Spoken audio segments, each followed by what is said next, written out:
Um motociclista pilotando sua motocicleta move-se com velocidade constante durante a realização do looping da figura. E aí a estratégia da gente é sempre lendo o texto e interpretando logo. Primeiro que se ele diz que o movimento é num looping, então é um movimento circular, mas que se o movimento foi feito com velocidade de valor constante, então se trata de um movimento circular e uniforme. E aí o que é que a gente tem que entender? Se é uniforme, o valor da velocidade não varia, não tem aceleração tangencial, não tem força resultante tangencial. Mas se o movimento é circular, tem resultante centrípeta. Fica esperto. Quando está passando pelo ponto mais alto dessa trajetória circular, o motorista lança para trás um objeto de massa desprezível, comparada à massa de todo o conjunto motocicleta-motociclista. Dessa forma, o objeto cai em relação à superfície da Terra como se tivesse sido abandonado em A. O objeto cai em relação à superfície da Terra como se tivesse sido abandonado em A, percorrendo uma trajetória retilínea até B. E aqui é importante a gente pontuar uma coisa também, característica das questões das provas da AFA. Repara só, quando você vai lendo o texto e ele diz, o motorista ou motociclista lança para trás um objeto. Se a gente está bem treinado e está ligado no texto, na intenção de resolver a questão na hora da prova, que é a primeira coisa que você vai pensar, tem lançamentos e tem colisões. E quando você estuda essas duas coisas, a gente sempre fala sobre a conservação da quantidade de movimento. E é comum esse tipo de questão de o fulano lança um objeto, um foguete lança gases, com a intenção de calcular a velocidade do motociclista depois do lançamento. Mas aí veja bem, a gente tem a massa do motociclista, a massa da motocicleta e a massa do objeto, não é que ela não exista, mas ela é tão pequena comparada com o resto que ela pode ser desprezada. Sendo assim, quando eu tenho motociclista, motocicleta e objeto, e quando ele arremessa o objeto, e aí a gente pensa que vai diminuir a massa do sistema, mas você despreza a massa do objeto. Então é como se não houvesse nenhuma variação da quantidade de movimento do motociclista com a motocicleta. Seria o equivalente a um foguete lançar gases e não ganhar velocidade, ao sujeito utilizar uma arma para dar um tiro e não ter o coice da arma. Por isso que ele diz, então é como se o objeto tivesse sido simplesmente abandonado e ele caísse na vertical, ou seja, provavelmente em queda livre. Vamos continuar a leitura do texto. Ao passar após esse lançamento em B, o motociclista consegue recuperar o objeto imediatamente antes dele tocar o solo. Após esse lançamento em B, o motociclista consegue recuperar o objeto antes de ele tocar o solo. Desprezando a resistência do A, então de fato a gente pode dizer que a queda do objeto é uma queda livre, porque queda livre é aquela sem resistência do A, livre da resistência do A, o que significa então dizer que a única aceleração de queda é a aceleração da gravidade. E as dimensões do conjunto motocicleta-motociclista também podem ser desprezadas. E aí aqui vale a pena a gente pontuar outra coisa também. É a história da conveniência do cálculo. Quando uma coisa é muito pequena, muito menor do que as outras dimensões, então ela pode ser considerada desprezível. Aí olha só que jogada interessante no enunciado. A massa do objeto que é lançado é desprezível em relação à massa do motociclista e da motocicleta. Mas as dimensões, aí está falando de comprimento, largura, altura. As dimensões desse motociclista e dessa motocicleta são desprezíveis em relação ao looping. Então a ideia é dizer que o looping tem uma dimensão tão grande, um raio, um diâmetro tão grandes, uma circunferência, que o tamanho do motociclista e da motocicleta são desprezíveis em relação a ele. Conveniência de cálculo. E considerando π igual a π elevado ao quadrado igual a 10. E aqui a gente sabe que essa é uma simplificação que vez ou outra aparece nas contas. Você interpretando o π como 3,14 elevando ao quadrado, vai dar um valor aí aproximadamente 10. É muito comum em questões onde se vai utilizar o π, e principalmente se ele for elevado ao quadrado, fazer essa simplificação do π igual a 10. Vale inclusive dizer, ele escreveu aqui no texto, mas se na hora da prova, num cálculo qualquer, tu está fazendo uma conta, aparece π elevado ao quadrado, você não tem calculadora na hora da prova, então tem que ficar esperto. Π ao quadrado pode quase sempre ser considerado igual a 10 e simplificar as contas pra caramba, ok? A razão entre a normal n, que age sobre o motociclista no instante em que passa no ponto A, a normal no instante em que passa no ponto A, e o peso P do conjunto motociclista-motocicleta, então a razão n sobre P será igual a. Ora, o que a gente precisa interpretar a partir do texto e da figura é que nós temos dois movimentos simultâneos. Eles começam juntos e terminam juntos. Você tem o objeto partindo de A e movimentando-se em queda livre, ou seja, numa trajetória retilínea e vertical até o ponto B. Ao mesmo tempo em que o motociclista se desloca do ponto A até o ponto B, no mesmo intervalo de tempo, mas descrevendo meia circunferência. Então nós temos a queda livre do objeto, em primeiro a queda livre do objeto. E sendo essa queda livre sob a ação apenas da aceleração da gravidade, nós podemos dizer que h é igual a meio de g T2. E aí tu entende essa expressão? O que a gente está lembrando aqui é que a queda livre é um movimento retilíneo uniformemente variado e acelerado, onde a única aceleração é a gravidade.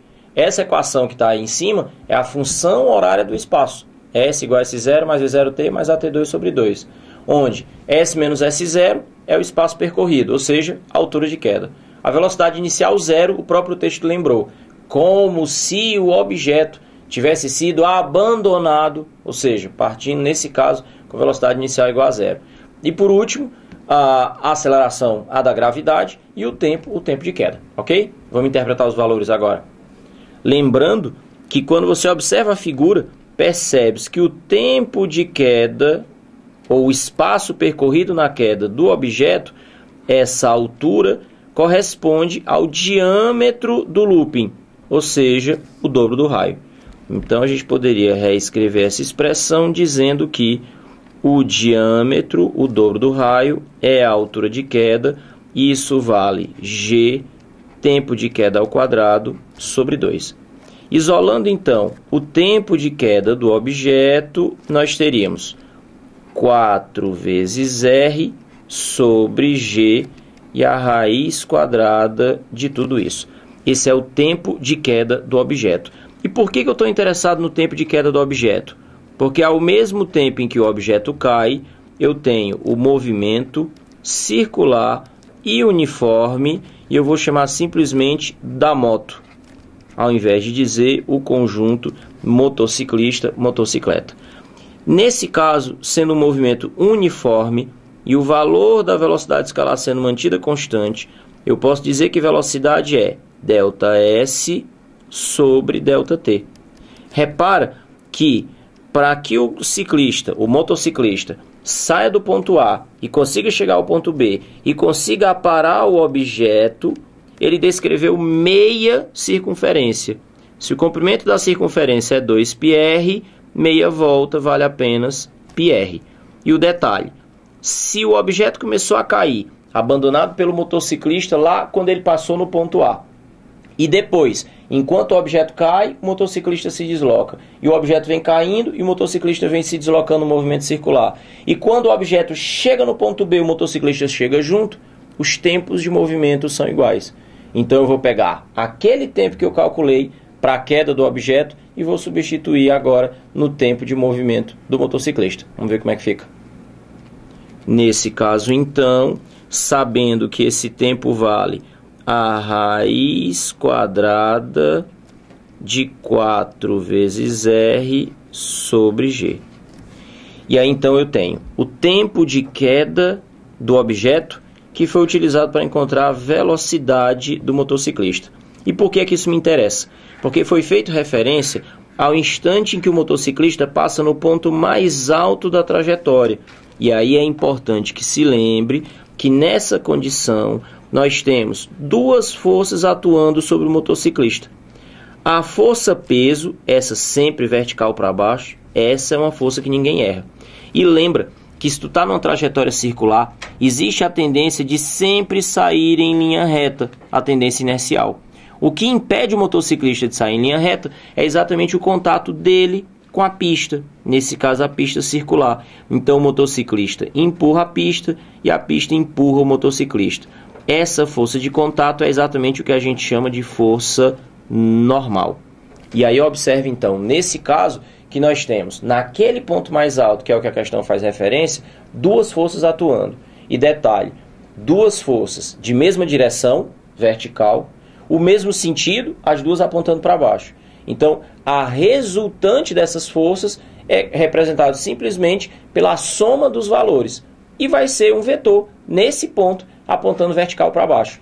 Detalhe é que eu estou numa trajetória circular. Lembra que a gente tinha entendido antes? Se é uma trajetória circular, tem uma resultante centrípeta. E nesse caso, apenas centrípeta. Já que o movimento também é uniforme, não varia o valor da velocidade, não tem aceleração tangencial. E aí é onde a gente vai matar a questão. Dá uma olhada. Dizendo então que a normal mais o peso representam a resultante que aponta para o centro, então ela é centrípeta. Como é que se calcula a resultante centrípeta? mv ao quadrado sobre r. E agora desenvolve essa expressão para ver o que vai aparecer. Nós temos normal mais peso igual, vou repetir a massa, vou repetir o R, e essa velocidade aqui, ó, observa, é exatamente a velocidade do motociclista, que é constante o movimento inteiro, cujo valor eu descobri nessa expressão. O detalhe é que tem que aparecer elevado ao quadrado, hein? Então vamos dar uma desenvolvida nisso daqui. Se a gente eleva essa velocidade ao quadrado, o que vai aparecer? O π vai ficar elevado ao quadrado, esse r vai ficar elevado ao quadrado, e a raiz vai desaparecer e eu vou logo fazer a divisão de fração. Primeiro pelo inverso da segunda, a gravidade vem bem aqui para cima, e aqui embaixo vai ficar 16... Aliás, não vai elevar ao quadrado, né? Porque está dentro da raiz. Então vai ficar simplesmente 4. 4 e o R permanece também. Então, substituindo esse valor na expressão que a gente está desenvolvendo, no lugar de V ao quadrado, π ao quadrado, vezes R ao quadrado, vezes G, sobre 4 vezes R. E aí tu já está enxergando as simplificações e devia estar pensando, mas Delfrânio, por que tu já não corta logo? E aí vamos ver aqui o que vai acontecer, ó. Nós temos R ao quadrado lá em cima e R ao quadrado aqui embaixo. Nós temos 10 dividido por 4, que nesse caso vai dar 2,5. 2,5. E é 2,5 m vezes g. E o que é massa vezes gravidade? Se não o peso. Então, 2,5 vezes o peso. Para finalizar a expressão, normal seria igual a 2,5 peso menos peso, ou seja, 1,5 peso. E foi por isso que a questão pediu a razão entre N e P, porque já se sabia que o resultado seria 1,5. E aí, para marcar a resposta correta, nós teríamos que dizer a alternativa C de casa. E aí, para finalizar, quais são os detalhes que eu quero chamar a atenção? Repara que nós temos uma questão dentro da outra. Uma coisa é a queda livre do objeto, para eu descobrir o tempo de queda. Outra coisa é o meio movimento circular do motociclista. Outra coisa é o fato dos movimentos serem simultâneos, partirem juntos, chegarem juntos. Outra coisa é o cálculo da força resultante. E aí você sai relacionando tudinho para conseguir encontrar a resposta. Isso é AFA.